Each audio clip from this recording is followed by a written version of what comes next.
This is a compilation of my playthrough of Guild Wars 2's Janthir Wilds expansion, going through the main story and exploring some of the major features, as well as talking about my feelings of the story itself thus far. Here we go. Janthir Wilds just released from Guild Wars 2 as its first expansion post Secrets of the Obscure. Guild Wars 2 was without a doubt one of my favorite MMOs, and I felt that I needed to at least give it the good college try. What I didn't expect is that it was going to be one of the most polished landings that I've had in a storied MMO in a really long time. Seriously, it had so much to offer so quickly. It was just very well done, and here's what happened. Also, as a note in this series, I will be playing through the main story of Janthir Wilds, and thus there will be story spoilers. You have been warned. So since I haven't played Guild Wars 2 in quite a while, I decided that I would jump into the game with something a little bit different. One of the classes that I have always loved is my Mirage, the elite specialization for the Mesmer. Playing through the story with him feels like it will be a fresh start, you know? That's kind of what I'm going for here. Well, we get a summons to the Grove to talk to Firstborn Dagonet, who is basically an emissary. He's been in Kryta for a very long time. Firstborns, by the way, are the very first Sylvari ever to be born. Basically, Sylvari are born as full adults, fully formed and ready to pay taxes and complain about their 9-to-5s. And the Firstborn are just very highly respected, as they were, of course, the first. Well, Uber Danger here then sends us to Lion's Arch for a giant meeting of the Tyrian Alliance. Basically, after all the crap that Tyria has gone through, now they say, you know what, we should probably join together as an alliance. Of course, the problem here being is that we literally have done all the work as the commander or the wayfinder, defeating elder dragons, containing Charybdis threats, and all the other shenanigans that we get into, but sure, now let's join together as friends. We get to catch up with all the major parties here. Basically, every race has sent diplomats and representatives to meet, so it's kind of a big deal. Lots of well-respected characters throughout all of our stories here in this game, except for Bram. I hate this man. And if you know, you know. After checking in with everyone, we are asking about Cantha and the Assuran technologies, the trial of Bangar, and everyone is really just recovering from the Elder Dragon's crap. Like I get it, but in my head, canonically, all the Elder Dragon shenanigans happened over the course of about a month. Just a lot of stuff went down really quickly, and we're all just hanging in there. Well, they start talking about the demon invasions, and then comes in our big bad boy, Isgarin. Isgarin is basically the smartest man in the room, and he makes you know that he is better than you. He's like an Azura, but taller. They explain the situation with the Cryptus and who the Astral Wards are and how they play their role in all these shenanigans, which causes everyone to be like really nervous. And to be fair, what's more nerve-wracking than a 20-foot tall alien with 4 arms? Well, we get the objective to go off and make it a connection with the Lowland Coden in the Janthir Wilds. Let's make some more allies. We need more allies for the coming fight, which apparently is essentially a giant dinner bell has been rang across the cosmos, and Tyria is the first thing on the plate. And let me just say that really quickly, this is incredible for any new players to get caught up on the story in almost an instant. It's like 20 minutes of asking around and boom, you immediately know what's going on to a degree, so you're not really lost moving into Janthir Wilds. So we hop into a way portal from Divinity's Reach, and we get to check in with the Astral Ward here with their floating Dalaran Island. And I'm serious, you can't look at that and tell me that isn't Dalaran from World of Warcraft. Well, we talk to Frode the Broad, and immediately we sniff out that the Astral Ward wants something else of us. There's no way that they suggested for us to just hang out here and make friends with the Janthir Wild Coden. All the bare necessities. They are after someone called Waiting Sorrow, a Coden wizard who is now suspected of hiding amongst the Lowland Coden here in the wilds. She created the Heart of the Obscure from the Secrets of the Obscure expansion, but disappeared upon strange terms. But here they are saying, hey, you know what, you solve every problem every time, so why don't you go find this bear wizard that's literally been missing since before you were born? Sure, why not? Add it to the list. Well, we go around and check out some of these various vantage points and get attacked by a bunch of random creatures, and I will absolutely say that I love how Conditioned Mirage feels. Just numbers, numbers, numbers, dodges, evasion, it's so satisfying. Well, we get a call from aggressive creatures, and some help is needed by a mage. So we check through these openings and find claw marks and blood and footprints. Like we don't already know what happens. Someone is already dead and is probably already eaten by something big, hairy, and angry. Think like David Hasselhoff after he found that cheeseburger. Well, we see this little boy about to get eaten by this giant fluffy cat. Look how could you view this guy as aggressive? He's so damn adorable. Well, he actually is a champion level mob, so he starts smacking my face harder than Chris Rock. And he pops out large floor AoEs, dodges, evasion, fears, all sorts of stuff. But not gonna lie, the mirage diving through the target really is no problem here. After some dancing, the Warclaw gets low on the HP, and then these random bears just show up from the wilds. The bears. And then throw me some meow mix to calm down the raging cat. And then this bear who tells me that only I can stop wildfires also tells me how to tame the cat for it to be trusted.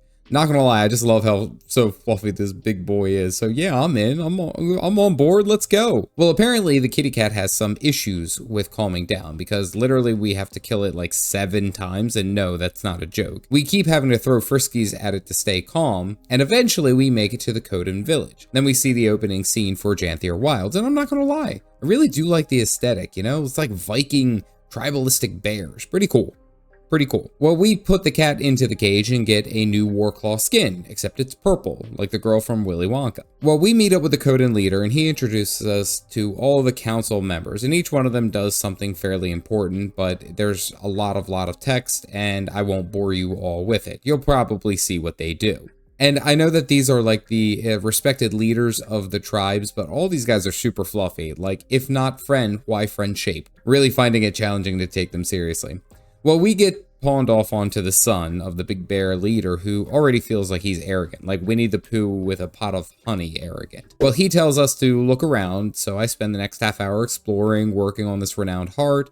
You know, your typical quest thing, but it's more about doing something different, really. Take in the scenery. I get to participate in a sparring match with Silent Locke, who literally is wrecking my face. Like, this dude is actually a challenge. He's putting on a clinic of how to do a lot of damage out really quickly. Well, that's the best part about large group events, you know? It's just, you're gonna get smacked around and you just kind of have to deal with it. So we meet up with Kaith and she's talking to some baby bears, and then the dad is like, hey, you should go talk to my training bear friend to learn how to use spears, which that's what I'm here for. I want to learn how to use a spear. I need to learn how to use a spear for all my characters. I've been begging for this weapon to finally come out, and here it is. However, for me to learn to use spears, I have to complete the first tier of the masteries.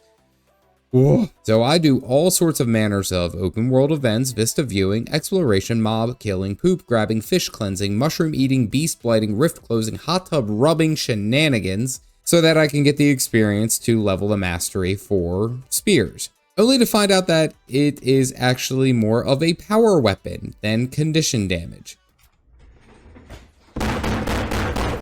Well, you know what? We're just going to run a mix of power and Condi stats and call it a day.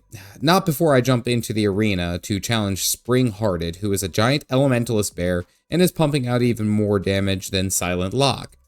Not gonna lie though, the spear feels really good, and it's probably even better if you're more power damage focused, but overall I really like it.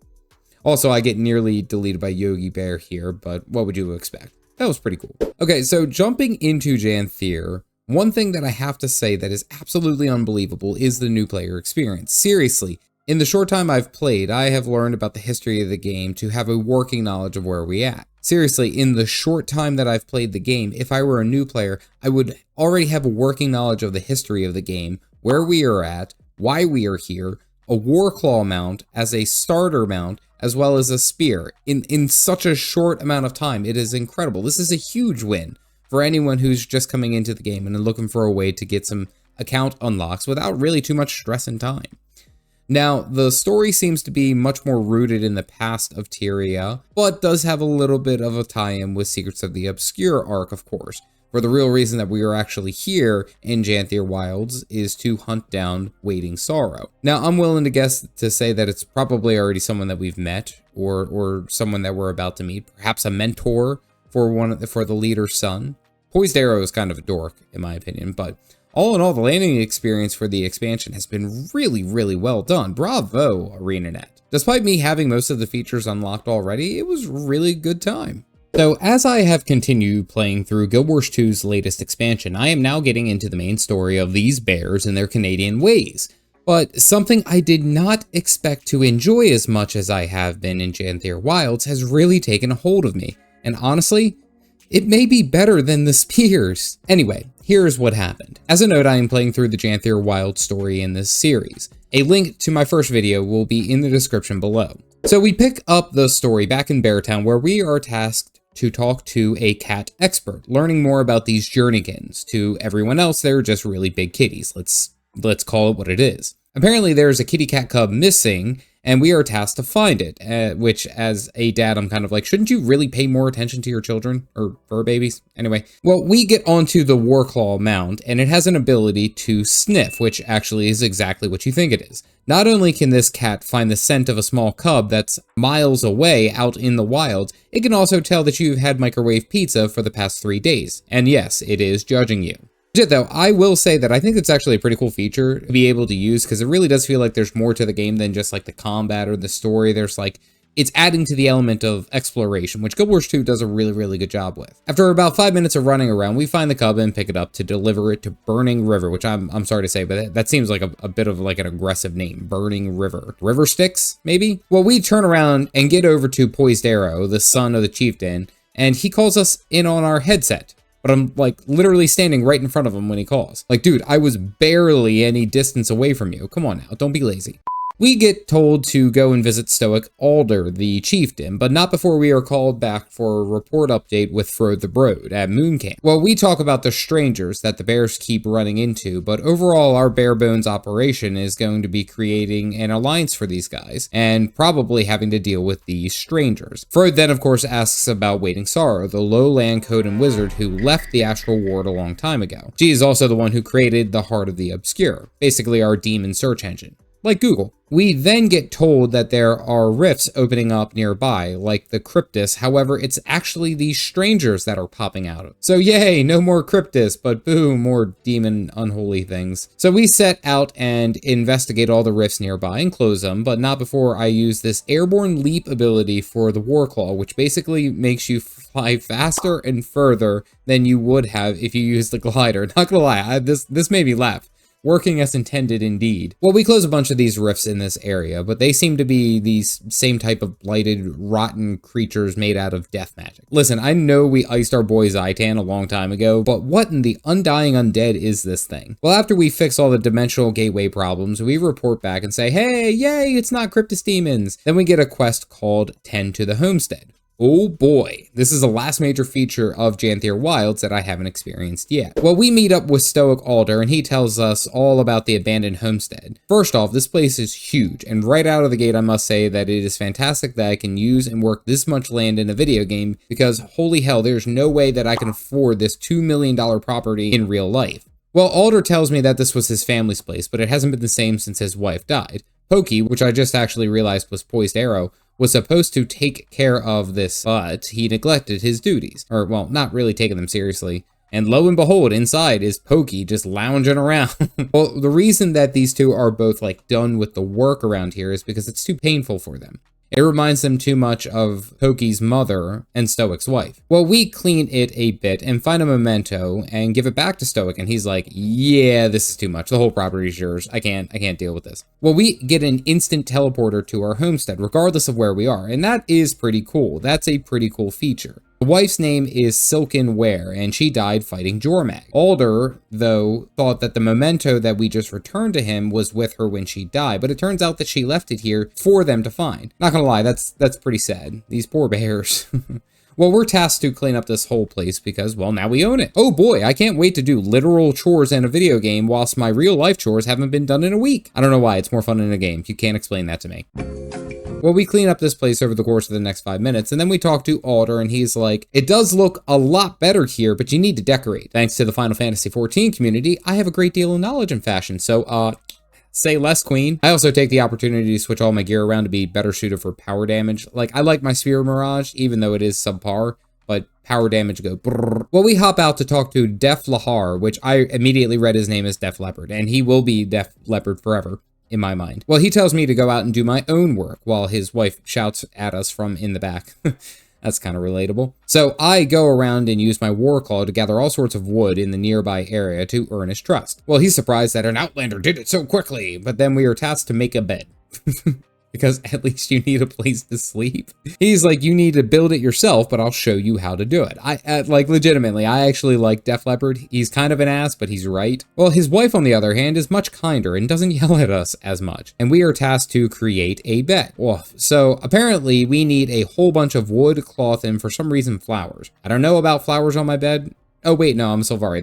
That's actually right on brand. Well, Def Leppard gives us some wood to work with, but we need to find the flowers and the cloth to bring it all together. While I'm out here looking for these things, I run into someone called the Bog Queen, which is this giant floating corpse lady. Like, she's really, really creepy. Like, I'm talking The Ring vibes. Well, guess what? There's more undead. Oof. I spend the next couple of minutes doing this meta, but all in all, it's pretty interesting. Because I don't really know why the undead are here or what's going on, but it's the perfect place for me to try out my Power Spear or Mirage. I know, it sounds better in my head. Well, we clean up here and go and finish off gathering the rest of the materials, and I head back to the homestead. It seems that you can use normal materials that you find anywhere else in Tyria and refine it into these things used here in homestead crafting, which is honestly a really, really cool feature. And even if you don't have any interest in making your homestead up to what you want it to be, you could probably sell off a lot of this material as a good amount of money. I'm just saying. Well, I create my bed and I get into the placing interface, and it's actually very straightforward, very intuitive. Not only are the designs pretty fun to move around with, but the precision of the items that you actually place is actually very, very nice.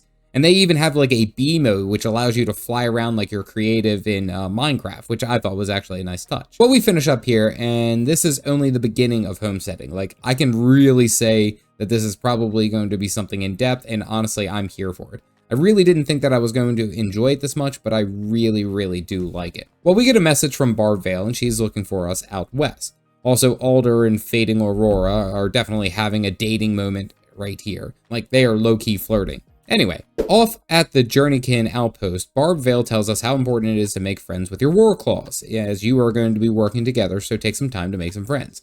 And we spend the next few minutes cleaning up crap, feeding them, but doing the most important big kitty cat thing that you can do, which is to pet them. Legit, that's the whole focus here. Pet all the cats and you win. Well, she tells us about the strangers, these rot beast things that have been appearing. They sent out a scouting crew to see if they can find out more information about them, but the scouting crew hasn't been found. So Kate, Malice, and I go to tag team and search for the scouts. I also take this opportunity to fly with my Warclaw again because look how ridiculous this looks. Working 100% as intended. So the Dream Team and I start exploring where we lost contact, and we are assaulted with tons and tons of these rot creatures. Luckily, I now have swapped to a more power damage focus, and it's a hell of a lot better using the spear. My spear actually does damage now. I will say I probably should go with a greatsword instead of a double sword combo, but I do enjoy the gameplay. Honestly, I like the double swords. Well, we have to use the cat sniffer to search for the party, and again, we're attacked a few more times before we get to the top of this hill, and out of the fog comes this massive rotting tree clops thing. The bear simply points in with fear and says, "Stranger!" Okay, well now we have a proper fight on our hands. We got to take out this champion blight beast, and the big boy Greer the Blightbringer runs off. And as a Sylvari, the rot is a very, very real threat to me. I'm just saying, I made a plants. and it seems like I accidentally fit the whole vibes of this expansion as coming here as a Sylvari.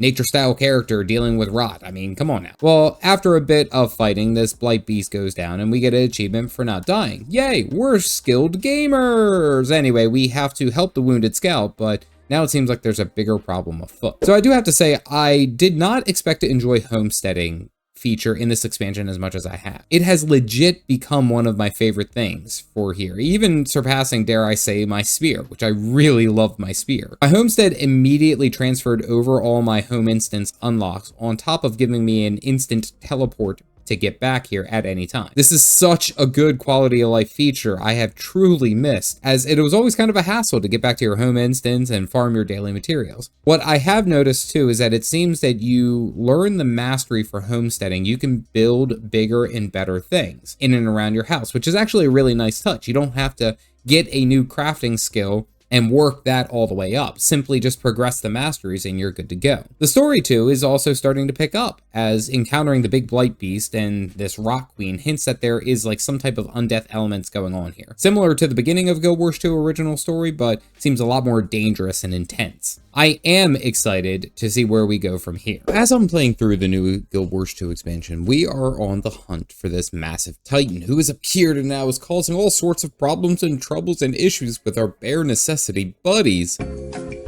We have to deliberate with the rest of Tyria first before going forward, and of course someone suggests a nuclear option right out the gate. Then we find possibly one of the biggest reveals in this story so far, only for our problems with the said titans to start spiraling out of control. Here's what happened. Also, please note that this series is a playthrough of the Guild Wars 2 Janthir Wilds expansion. Some mild spoilers ahead. So we pick up this part of the journey back at Lion's Arch, meeting up with the Alliance members. Basically, we are here because a titan has been spotted. Titans are essentially demonic type creatures from the mists that are made of like twisted souls. The big bad one that we've already met was Greer the Blightbringer. Well, this is a huge problem, of course, because they are literally draining the life force from the Coden Lowlands. Hence our positively big problem. In walks Olivia, the human necromancer, who then just straight up suggests that we use the Scepter of War, which is essentially a powerful ancient artifact that could defeat the Titans or completely obliterate everything else in the surrounding area. Who knows?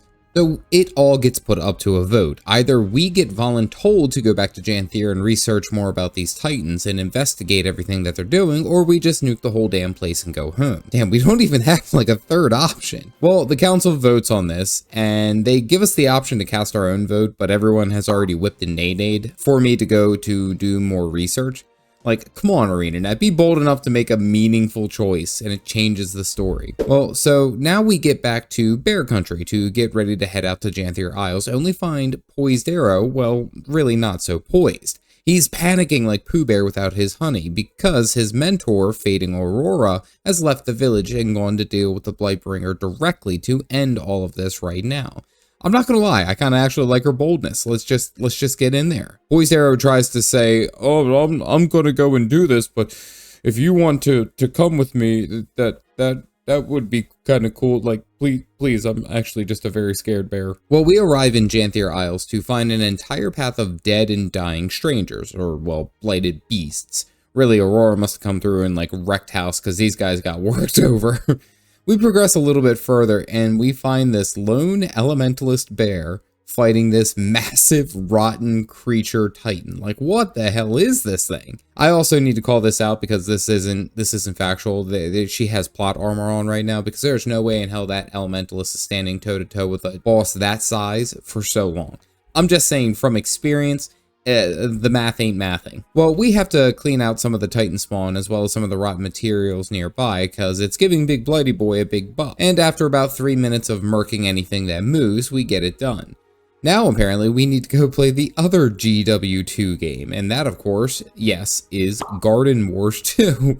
We have to go and plant a bunch of seeds to weaken the Blightbringer, but again, I gotta really say that I'm actually really liking the choice of being Sylvari here because it kind of fits with the aesthetic. Like, we're fixing nature and fighting these, like, anti-natural creature things. I mean, it's pretty cool. Well, after running around and playing Stardew Valley, we finally get the barrier to break around our Big Blighty Boy, and now it's time to take him down. Aurora then yells at Greer, who is about to attack Pokebear, demanding that he turns around and faces her. Well, she starts glowing with all sorts of mystic Dragon Ball Z energy, and she slams the ground and it creates this giant arcane sigil on the floor, and she just goes complete beast mode. No pun intended because she is a bear.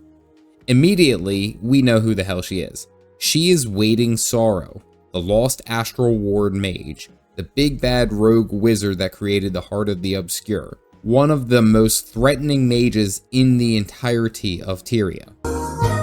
And she's just been living as a bear.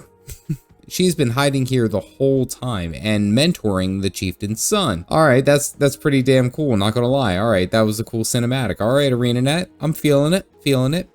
Well, we start fighting Greer, and I have to say that I'm actually really loving my Spear Mirage. I've stacked all my clones to do increased strike damage, so now I can keep them up, basically maximum uptime, while absolutely smashing into this guy. Like, I'm sure there's a better way to min-max it, but like right now I'm just loving the damage that I'm able to put out without being like an optimal build. Probably would be better suited if I went like Spear Chronomancer of some regard. Well, after dancing around with this legendary mob for about, I don't know, 3 or 4 minutes, we finally get him down. And as he's dying, he says, "I'm choking on the weight of my own dejection." We also heard during the fight something about settling a score. I don't know what that is supposed to mean, but remember, waiting sorrow is incredibly, like, old. Don't let the bear fur fool you. Well, she explains who she is, and that she is in fact an ex-Astral Ward member, and we just bluntly say that she's a rogue wizard who's wanted. What have is there to say? Well, we have to say that, of course, she is dangerous and take our precautions, but after what I watched her do to the big rotten tree boy, we probably would have been trash canned long before if she really wanted to. Well, Pokidoki is not okay, and he apparently is having big boy feelings. Like, his whole life is falling to shambles with reveals, but I just have to say this, like, first time? Well, we confirm that there is another Titan farting around here, so now it's gonna have to be dealt with. Basically, buckle up, Buttercup, we got crap to clean up again. The poor commander really just can't catch a break anywhere he goes. Well, we get to the Janthir Sentry to catch up with Pokebear, but apparently he's already out collecting his picnic baskets. We do, however, run into his dad, and his dad just feels like that type of guy that you just don't want to lie to. Like, he legit asks in a sad voice, like, "Is my son okay?" And we're like, "Well, he's not dead, so that's a pretty good thing, right?" He simply says, okay. And then some more sad bear noises, like, sheesh, this is kind of brutal. I'm also going to call it, like, spoilers. I don't know if I even need to say that. I think either the dad or the son is going to die before the end of the story. I'm betting on it. Right now, I would say the dad, but who knows? Well, we check in with Grace by Fire, and it seems that all the Coden on the island are in need of help setting up camp and dealing with all the creatures of this land. But first, we need to go scout the terrain and report it back to Gracie Bear. So legit, let me just say that this whole damn place is massive. The Sentry is huge for a map. I don't know if it's actually bigger than the other maps, but it just feels bigger. I also try to sneak in a nearby event just by participating at the end for the credit. I got gold too.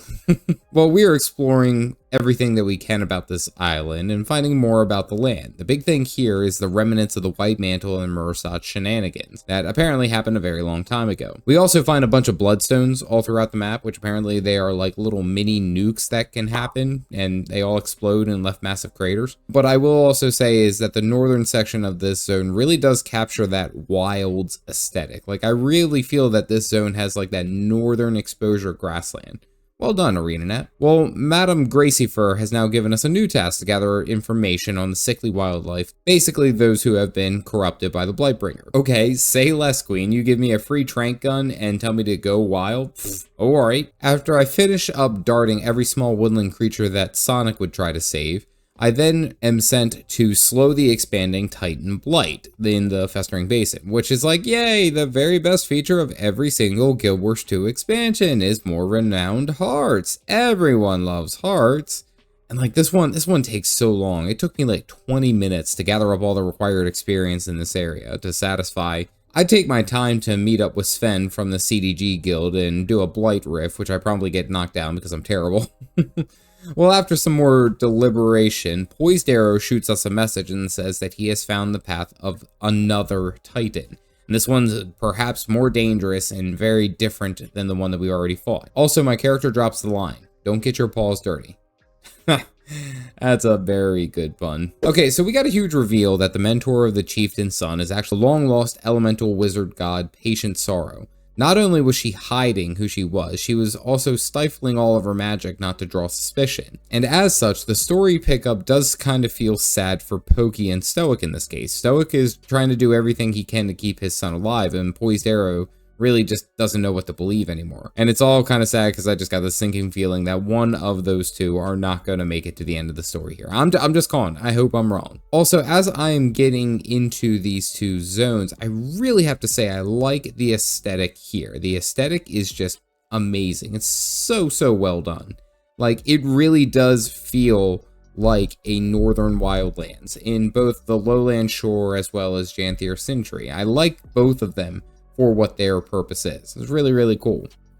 I also noticed that as I'm logging in for my daily rewards, I'm going to be looking to get this Falling Star Spear set, apparently. But there's a quest that goes along with it, and apparently there's a pretty cool infusion, so we're going to have to check that out. So as I've been venturing out into the wonderful world of Tyria, and specifically into Janthir Wilds, the newest expansion for the game, I have gotten quite used to all the great things that this game has to offer. But one of the best features that I have found with this expansion is something that I really think the game needs more of. I honestly do. Well, at least implemented more into this game. And like all great journeys, it started out by getting a quest. Here's what happened. So after getting enough astral acclaim, I was able to purchase the Falling Star Quest license, which allows me to begin the collection piece for the Falling Star Spear Chain. While this isn't super unique, as you can just simply purchase an Ascended Spear from the Ascended Weapon Box, which is in the Wizard's Vault anyway, and that really only runs a cost of 600 astral acclaim compared to the 1,000 for this license,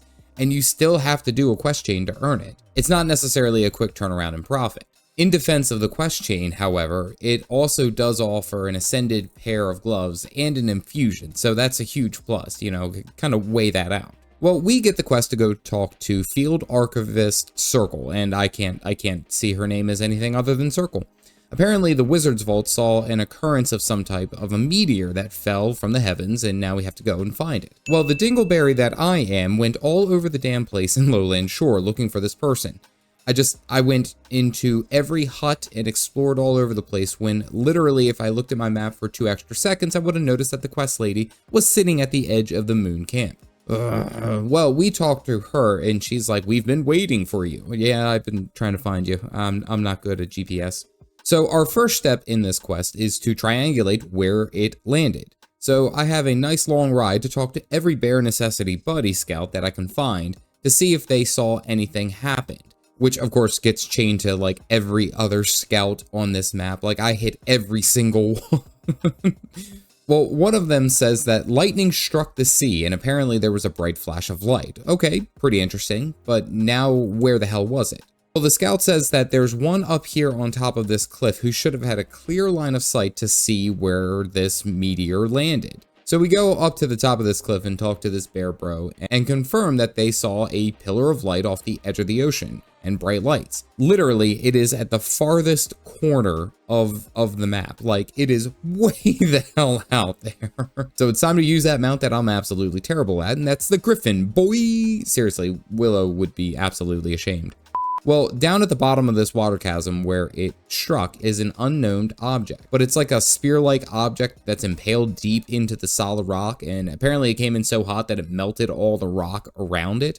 So now we have to head back to Moon Camp and see what this lady thinks of it. Well, she starts geeking out about how cool of a science project this is, and now we have to figure out a way to get the spear out of the melted rock. So she suggests literally to just heat up the object hot enough so that you can shake it free. And then she bounces us off to a Char armorsmith who knows how to handle the heat. I'm probably reading too far into that. Well, now we are back to Char country, and I do have to say that Black Citadel is one of the places that I've spent the least amount of time here in Tyria. It's actually a really cool aesthetic, and honestly, it just really feels like epic.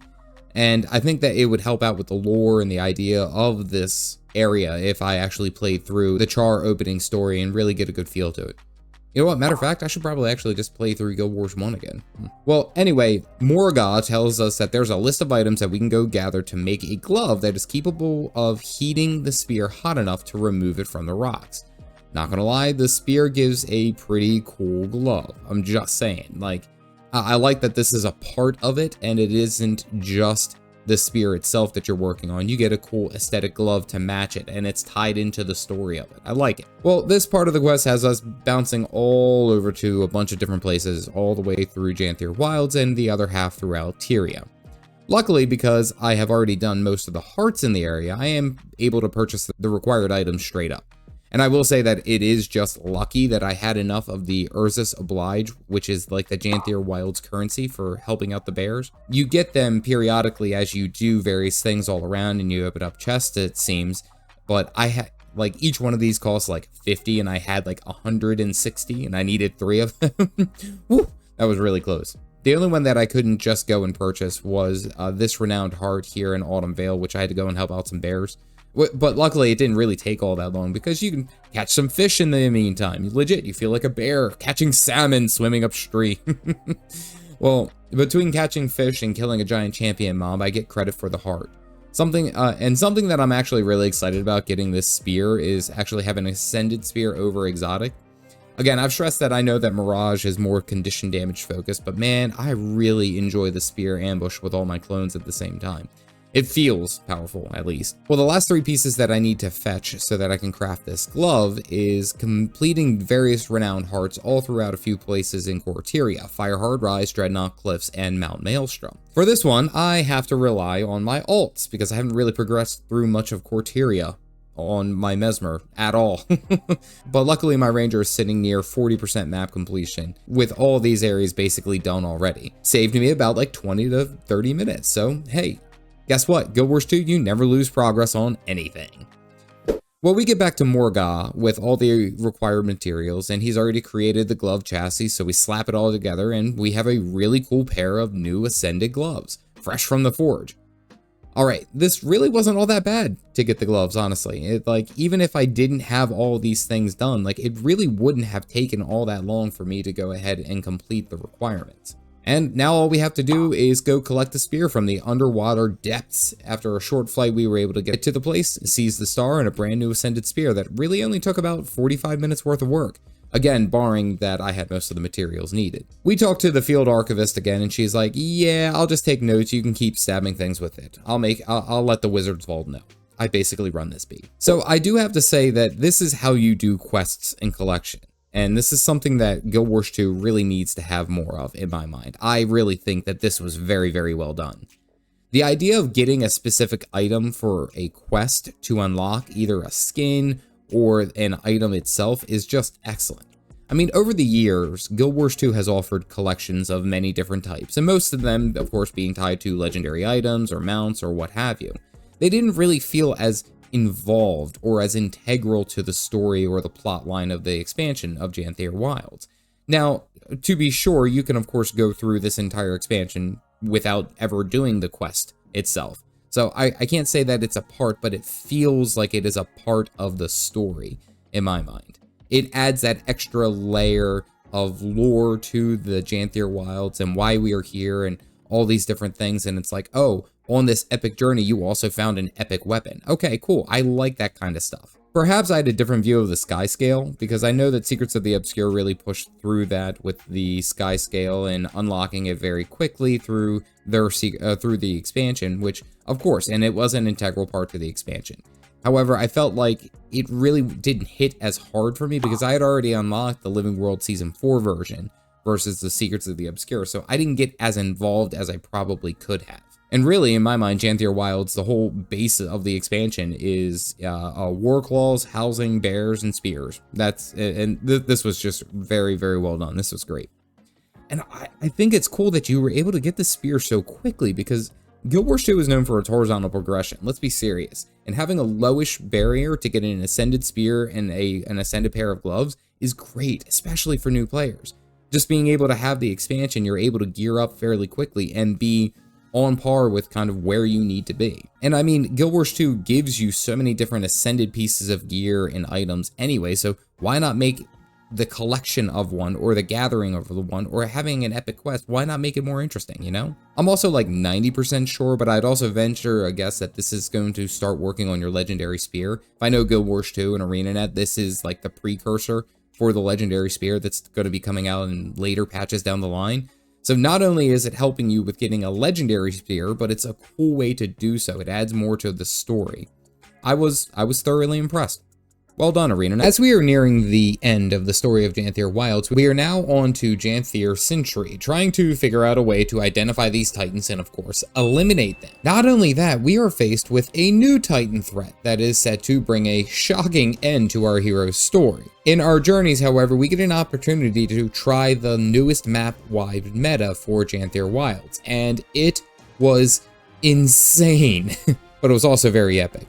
Anyway, here's what happened. We pick up this journey in the eastern section of the Century, where, you guessed it, we are tasked with completing a new renowned heart. If it isn't a single day that I can go through the story without being forced to complete a renowned heart. Well, we are out and about, killing random mobs, completing events and such. But then after we finish a real-time event, we are challenged with taking down an adolescent Leviathan. Holy hell, look at the size of this thing, it's huge. This is an adolescent? I remember the one from the End of Dragons map, but this one seems so much bigger. This thing is massive. Well, I go in and attack this thing only to realize that my underwater spear does like 5 damage. That's what you get when you use Tomes of Knowledge to level and you don't pay attention to the gear choices. After getting some sweet spear stabs on the boy, he goes down, and then we see that the map meta is picking up of mists and monsters. It's about to start. Oh, this is going to be good, isn't it? Well, just north of us, a giant titan crawls out of the woodwork and starts swinging on everyone. This one is called Decima, the Storm Singer. I've never seen her before, but she seriously is wrecking my face. Her large AoE slams easily do 50 to 75% of my HP, but what's even more wild are these random AoE beams that she shoots. The red ones force you to move out of the way and essentially dodge, but then the green ones require you to stack. And it's actually really cool to see that these are included nowadays, because I feel like Guild Wars 2 has done boss fights simply stay out of the AoE, red circles of death, and then you win. I mean, here it actually feels like this is more of an open world mechanic meta, while also really adding to the pressure of consistent AoE damage. Luckily, though, I have like 3 shadow steps in my toolkit, so I'm efficiently able to move back and forth when I need to. I also noticed this health bar for Greer the Blightbringer. It's back and is killable, so this tells me 2 things. 1, we really didn't kill that dude when we had the chance, and 2nd, we have to kill these guys at the same time. Not gonna lie, the 15-minute timer is super duper tight, and I already have a feeling this is gonna go down to the wire. We already have about like 10 minutes left, and he's only at like 70% HP. Well, we fight and progress back and forth, but then we get this shield phase where we have to jump on our war claw and race around them like a damn maypole, which I was laughing. I was like, what the hell is this? Well, this goes on for the remainder of the 10 minutes, and we finally get the Stormsinger kill, but we have like less than 2 minutes remaining for this actual finish. And apparently we don't actually get the kill. The Titan simply dug into the ground and ran away. Like, come on, how many times do we have to kill these damn guys? Well, after that little detour, I ran off and finished the main story, which was to plant in the lightning rods in some of the mineral formations, to draw in some lightning strikes with our allies, and it all feels unnatural. Well, we believe that it could be another Conduit Titan, which, come on, we already know it's the Decima lady that we just fought. Pokey is a little sad, but Kaith and I are ready to kill again. So the mission, Twice Stricken, has us fighting on a beach where we have these damn liminal conduits. And out of every mob that I've run into on this damn island in this damn expansion, the conduits are the most annoying ones. They sit so far away and then just lob AoEs, but then like 2 or 3 of them will do it. Good God, they are such a pain in the ass. And their range is like 1,000 yards or something stupid. Like, well, after a mild deliberation, we walk out and taunt this Titan from her hideaway, and we look like a roaming gang of angry cats. Well, around the corner comes Decima, the Stormsinger, which is literally the lady monster that we just fought, the Lady Titan. And she's back for round 2. Well, she gets ready to throw hands, and she legit shows up and starts slapping everyone with the same moveset that I just had to fight in that meta. We start planting out some of these lightning rods to draw her power away, and now we get to work. I have noticed that I changed my trait lines to focus purely on illusions, offering a bit more consistent strike damage, but then also giving me, of course, the sustained clone damage. Really, my main focus here is just maintaining the clones with maximum uptime as long as I could. We break her down, then we have to do the maypole dance again and literally sprint all around this area, but like, why is this chain so damn long? Like, this is the longest chain that I've ever seen. Where was I hiding this? We knock her down, and then she becomes vulnerable, so of course we do the best thing, which is to beat the hell out of her while Pokebear just stands there. In the meantime, we have to go and protect the lightning rods and get the kill on this hussy before things get out of hand. Well, this is somewhat rinse and repeat before I can get her to 25% HP, and she just runs away. And then Pokey gets absolutely blasted by a lightning bolt. I'm not gonna lie, someone's gonna die in the story. It's either the dad or son, take your pick. Well, Decima starts yelling at Greer, and then she drops the line, "Get over here right now, or I'll tell her all about it." Who is her? So we get to the top of this mountain to test cell reception, and we're right near a literal, like, god of thunder. I don't think that's a smart move, but hey, we got plot armor. This is big brain time. So we do the can you hear me now thing, and Waiting Sorrow gives us the TP out. Back at our homestead, Sorrow just simply heals him up and is just like, oh, okay, he's fine now. Like, I really think she is kind of unstoppable, but she's definitely like holding something back from her. There's something we don't know. Back at the wizard's camp, we get to talk to Frode the Broad, who legitimately interrogates us about what had happened, but drops a line, we never know who knows more than what they're letting on. This guy absolutely knows we are lying, because we haven't told him that we found Waiting Sorrow. Well, he tells us to get educated, and then we find out that Isgarin is actually not a terrible person. I mean, he is a terrible person, because he's not a person, he's like a djinn, but he legitimately reached out and saved Waiting Sorrow by allowing her to ascend. I'm guessing similar to what Zoja did in Secrets of the Obscure. But apparently she is the missing voice to their ancestral claw. Well, back at the Barebones camp, we talk to the son and father, and basically the dad is pissed that his son got hurt, but it's like, maybe teach him to get good? I don't know, he stood in lightning strikes. Well, we get our next tasks, which is to use our Warclaw to sniff out some seedlings and some ailing animals in the Sintry. And okay, I'm on board with this. I will say that I really, really do like the heavy emphasis of using the Warclaw in this expansion, similar to what we did with the Sky Scale. Not only is it integral to the World v. World game mode, it is also necessary for the story here in Janthir and more. And actually, I do love how fast it moves. I actually feel like the implementation of these things across the board is really, really doing good work for the game. You're capitalizing on how good the mounts are. Well, after about 20 minutes of pretending that I work for PETA, we save all the animals, and then I check into the homestead to see how they are doing. You guessed it, I gotta go around and feed, water, and grow all these little guys that I just rescued.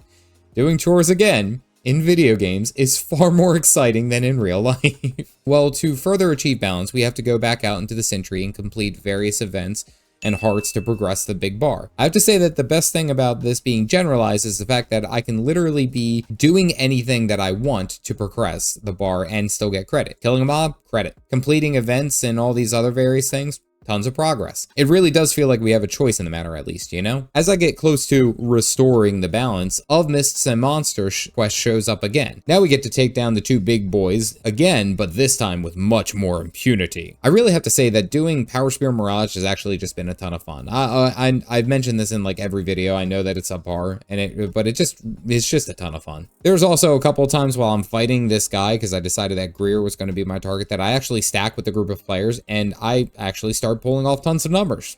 Kinda goes without saying, but seriously, folks, stick with your group for maximum effort. After dealing with Greer and all his conditions, because like, hot damn, he can really stack those, I start to notice that Greer has a massive lead on Decima, so I rush off over to help with Decima and her unaliving. This now being the third time that I've dealt with this hussy, I'm on board with it. I know what you're doing. Easy peasy. I also noticed that we only have about 6 minutes to get the kill before they win, so it's going to be a photo finish type of fight. Greer is down to like 5% and Decima is at nearly 10%, and it's going to be super duper close. Well, the Greer group does the work and holds off just enough for us to get the kill on Decima like 5 seconds after he goes down. Seriously, I'm not going to lie, this boss fight in this meta has been a blast, but man, it gets intense. It gets kind of stressful. So obviously the metas in Guild Wars 2 are their bread and butter. It's the main part of their open world. It means so much more to have a giant map event where everyone and their brother comes out of the woodwork to join in on the fun, and this one is especially good in my mind. These two titans are massive, and they have a crap load of HP, so it requires a level of coordination much like what you would see over at like Dragon Stand or in Jade Sea. Yeah, that one actually kind of had a lot of controversy on how difficult it was at release. This meta seems kind of right in the middle of that. It's busy and tough, but not overly brutal. Like, it's still simple enough that players can come in, they can understand what they have to do, and then get the kill. And also, I think it's really awesome that you get to use the Warclaw in this event. In Secrets of the Obscure, of course, you got to use the Sky Scale, so this isn't really that out of there. However, it really just makes it feel like it's such an integral part to the game, which I really, really like.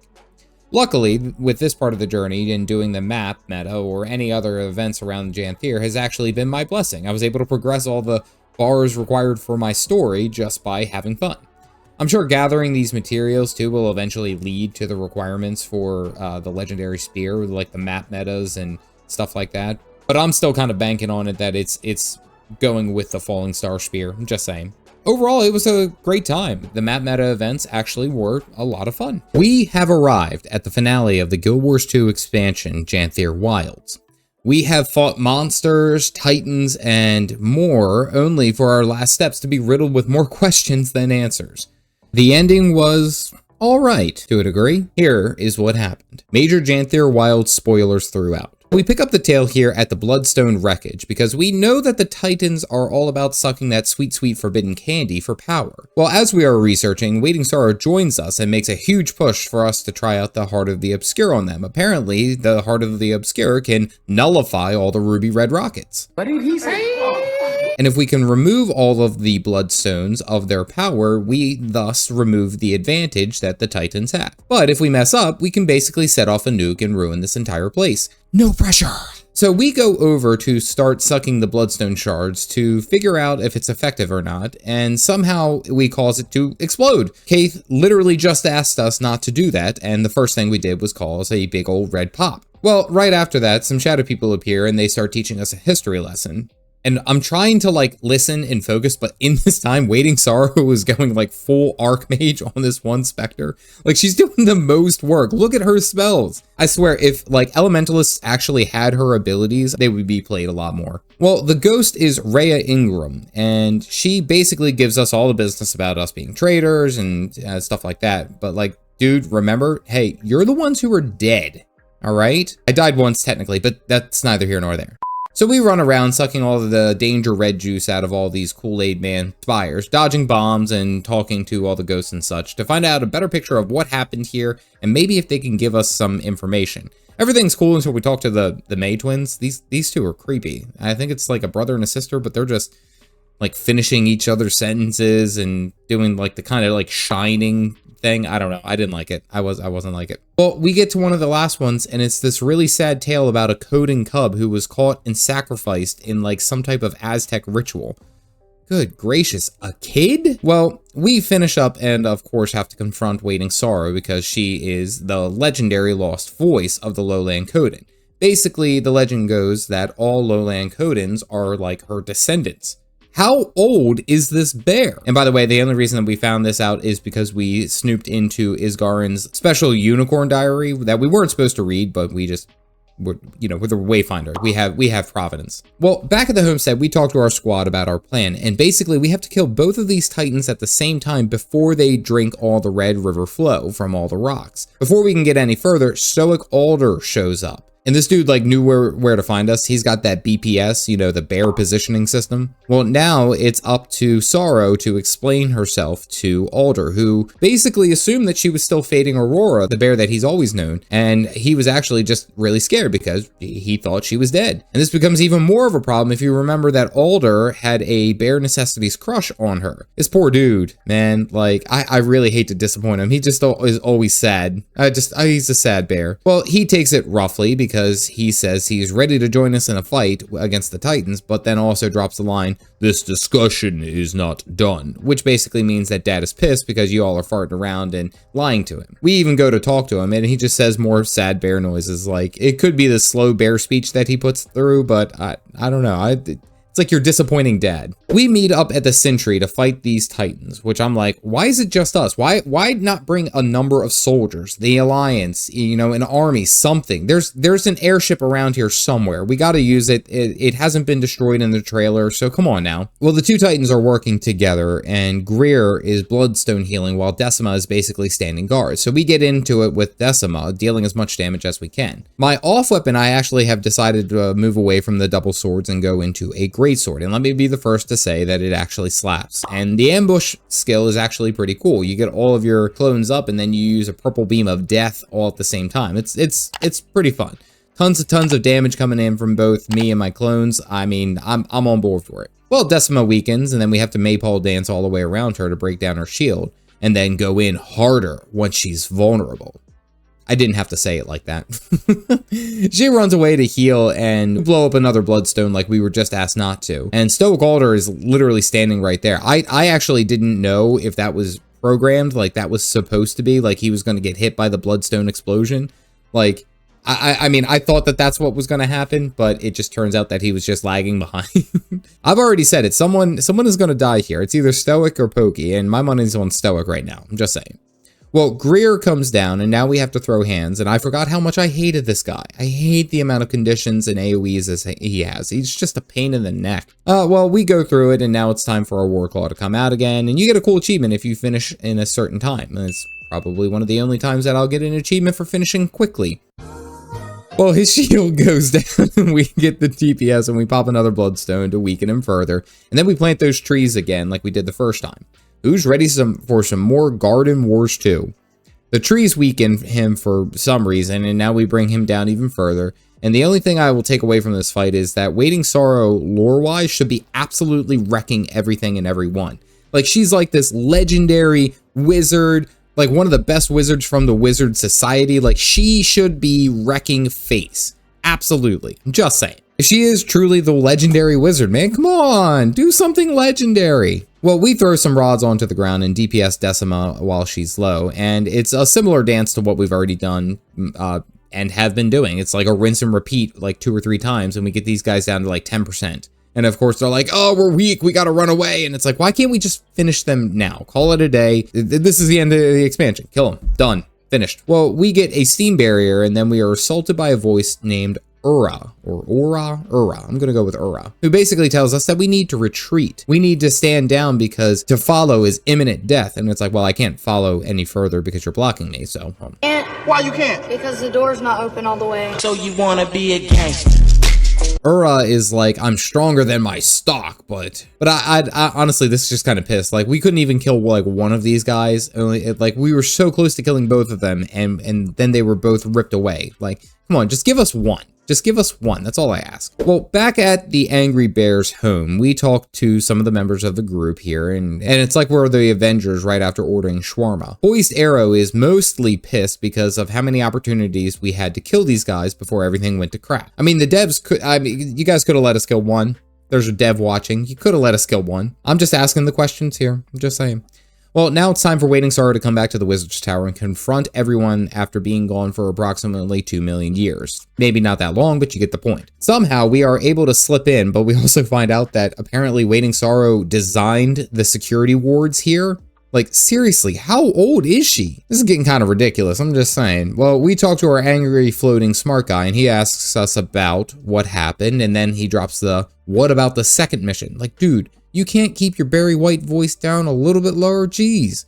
Well, we get a cool cutscene, and in walks Sorrow, who looks sad, of course, because Isgarin is now super duper pissy, and we have to justify our actions as the Wayfinder to the Isgarin jerk. I really want an option that says, like, look, I did the mission, so leave me alone. Like, you know, well, Waiting Sorrow tells us that she feels terrible to have left the way that she did, but she needed to, and she needed to spend times with her bears, and she just happened to be lucky that she was there when the Titans were attacking. Honey, we call that plot armor. Well, she tells us that she has an idea of what caused the Titan business.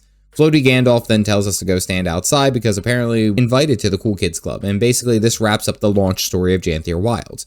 Also, we get like a really cool dagger that's actually just a fist weapon. I like that. That's pretty cool. Okay, so the end of the launch story for Janthir Wilds created significantly more questions than answers, which I suppose is a good thing because I know that this is going to push the story further. We're going to have updates which has more zones and other things. So that's cool. I like that. And it does make the biggest of difference when we are playing through a story to have intrigue of what's going to happen next. It does make the biggest difference when we were playing through a story to have like intrigue of moving forward. However, this end did introduce Ura as a Titan Imperatrix, which seems like a bigger bad version of the Titans that we were fighting.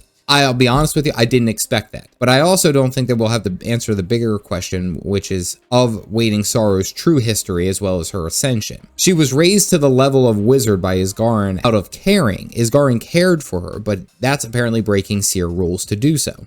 And if I'm to be honest, the story ending was only all right. Like, yes, there were a bunch of questions that still needed to be answered, but if I'm honest, I was hoping for like a major reveal. Yes, we got to see the voice and the name of Ura, but really nothing more. It would have been so much cooler if there was like a big show interest and perhaps a character elimination. again, I'm still standing on the vein that I think Stoic is going to die before the end of this expansion. If we had like a huge twist like that, and then the enemies that we were fighting were still alive, and then we saw a vision of Ura, and she was the one who killed Stoic, like, that would create so much more intrigue in my mind. It would have like propelled me like, oh crap, now, you know, we have like this chip on our shoulder. We lost one of our favorite fluffy bears. Like, it could have been a little bit better in my opinion. Overall, though, I will say I'm happy with the ending, even though it was a tad underwhelming.